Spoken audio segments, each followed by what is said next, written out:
Online education में कक्षा 11 के सभी विद्यार्थियों का स्वागत है। प्रिय बच्चों, बात करते हैं हम लोग आज हिंदी काव्य खंड की। हिंदी काव्य खंड में हम लोग पाठ पढ़ रहे थे शिवा शौर्य, जिसकी कुछ पंक्तियाँ पिछले वीडियो के माध्यम से पढ़ चुके हैं। आप लोगों को संभवतः समझ में आई होंगी। आज जो पंक्तियाँ हैं आगे की, इसमें महाकवि भूषण महाराज छत्रपति शिवाजी की सेना का बड़ा ही मनोहर वर्णन करते हैं कि वह किस प्रकार से सेना युद्ध के लिए तत्पर रहती है और युद्ध करती है। कहा गया है इन पंक्तियों में, यहाँ से देखिए, छूटत कमान बान बंधुक रुकोकवान, मुश्किल होत मुरचानु की ओट में, ताही समय शिवराज हुकुम के हल्ला कियो, दावा बांधी द्वेषनी पे पीरवन ले जोट में। भूषण भनत तेरी हिम्मत कहा लो कहूँ, कीमती यहाँ लगी है जाकी भटे झूठ में, ताव दे दे मूछन कंगूर पे दाव दे दे, घाव दे दे अरी मुख कूदी परे कोट में। पंक्तियों में कहा गया है कि जो छत्रपति शिवाजी की सेना अपने बंधुकरु यानी अपने तरकस में से बाणों की ऐसी वर्षा करती है, वे कोकवान, वे सैनिक ऐसी वर्षा करते हैं कि सामने वाली सेना को मोर्चा संभालना मुश्किल होता है। वह आड़ में जाकर के मोर्चा संभालते हैं, फिर भी मुश्किल में पड़ जाते हैं, उन्हें मोर्चा संभाल नहीं मिलता है।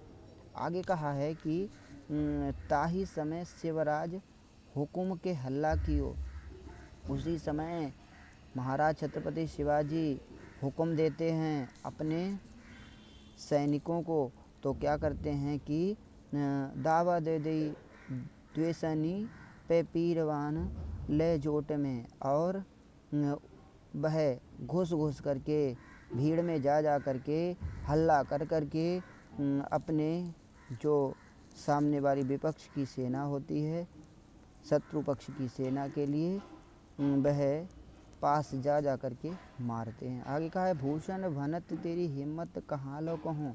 भूषण जी कहते हैं कि तुम्हारी और तुम्हारे पराक्रम की कहाँ तक सराहना की जाए, कि मैं यहाँ लागी जय जाकी झट झोट में। यह जो कहना है वह शब्दों से परे है।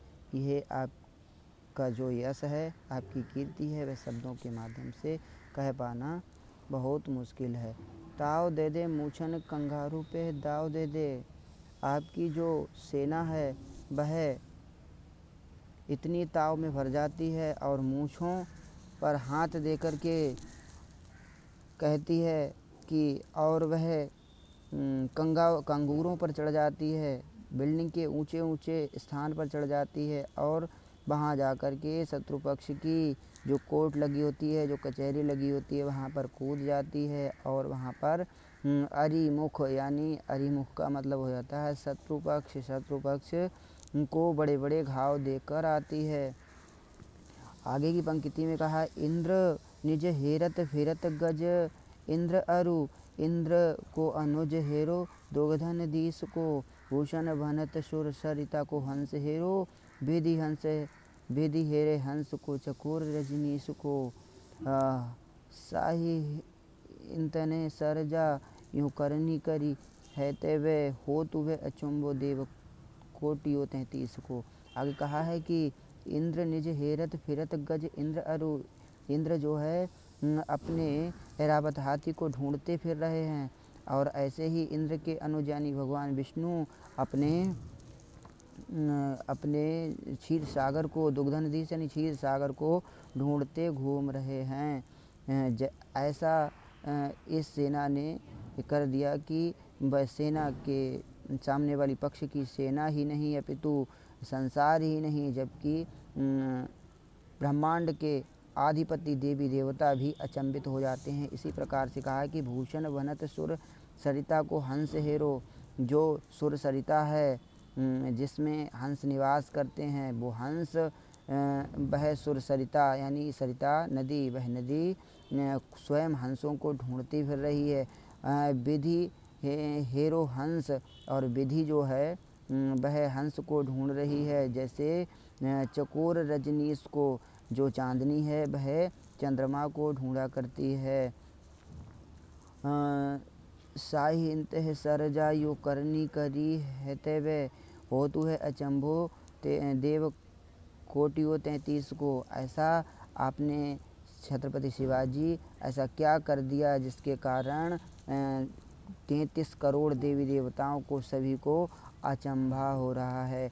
आगे पंक्ति में कहा है कि पावत न हेरे तेरे जस से हिराने निज गिरी को गिरीश हेरो गिरिजा गिरीश को। तो ऐसे ही कहा है कि कोई भी किसी को ढूंढ नहीं पा रहा है, वह अपने अपनों को ढूंढने में लगे हुए हैं, लेकिन ढूंढते ढूंढते स्वयं ही खो जाते हैं। इस प्रकार से खो जाते हैं।